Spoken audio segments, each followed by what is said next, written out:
Isang mapagpalang araw po sa ating lahat. Muli ako si Emmanuel o Alejandre.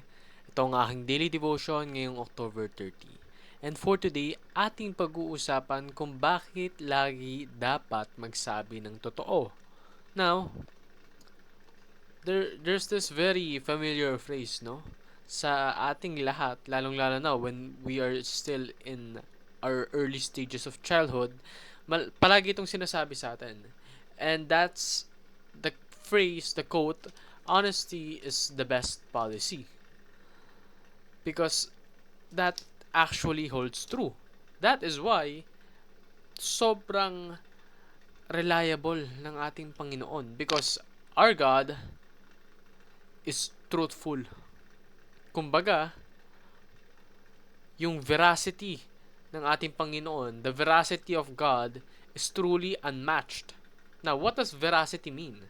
It means that God and His perfect truthfulness and His absolute reliability. Unlike humans, who can have errors or deceive others, God always speaks truth because His nature is truth. His words never fail, His promises never mislead, and His character is unchanging. This is because God's nature and His actions along with His words are congruent. Ibig sabihin po nito magkabuklod. Kung ang nature ng Panginoon ay truthful, yung kanyang actions at yung kanyang mga sinasabi, mga binibitawang salita, that's also truthful. They're very congruent, no? That is why, kaya at dapat lamang natin pagkatiwalaan ng Panginoon. Sabi nga sa Numbers chapter 23 verse 19, God is not human that He should lie, not a human being that He should change His mind. Does He speak and then not act? Does He promise and not fulfill? So yun na nga, no? Isa pang point natin is God's truth leads to the real meaning of life. Marami po kasing pagkakataon na yung naiisip ng mga tao ay flawed. Therefore, hirap na hirap tayong banggitin or sagutin yung tanong na what is the true meaning of life? Well, kung nahihirapan ka, read the Bible. Because it states what our life should be spent on. And that is to serving God and to fulfilling the mission, the original mission that He has given us. That's to govern the earth, no? To disciple all nations. So yun po yung ating meaning of life. And makikita at mauunawaan lang natin ito kapag tayo nagbabasa ng Biblia. And don't worry, no? Huwag mong isipin na yung pagbabasa ng Biblia ay waste of time. Because God's truthfulness is completely dependable. Ibig sabihin, lahat ng nakasaad sa Biblia ay pwede mong asahan.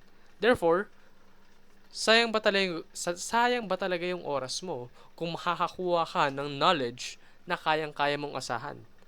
Napakaraming pagkakataon sa buhay ng mga tao na kapag nakakarinig sila ng information, iisipin nila, ay baka fake news naman to, bakit ko paniniwalaan agad? Pero yung word na nakasaad sa Biblia, pwede mong paniwalaan agad. Basta intindihin mo ng mabuti, alamin mo yung context, then you will have achieved a very dependable new knowledge. So, speak the truth, even when lying seems convenient. Now, I will put emphasis on the word seems, no? Because lying can be convenient, of course.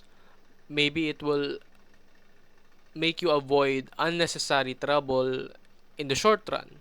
Pero in the long run, kasi, kapag ikaw ay nagsinungaling, you also need to lie to back up that original lie that you did.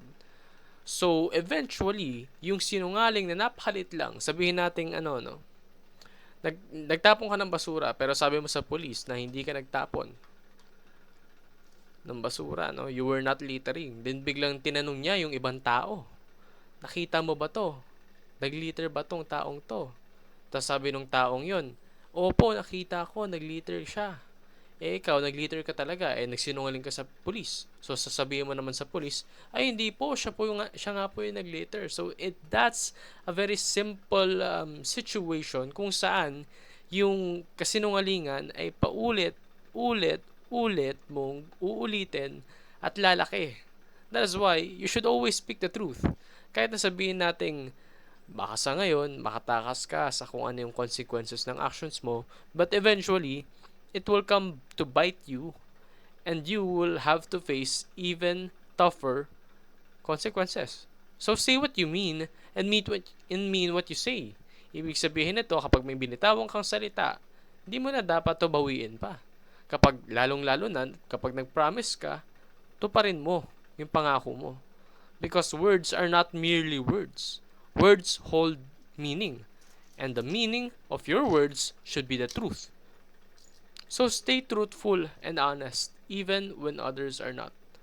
Now, our world is very corrupted. Napakaraming tao na nagsisinungaling, na nagkakaroon ng moments of weakness na kung saan they will deceive others for their own benefit. Do not be one of those people. Be one of the people that share the truth. And that truth can be found in the Bible. Yun lamang po ang aking daily devotion. Maraming salamat sa pakikinig. Pagpalain po tayong lahat and let us all give glory to God.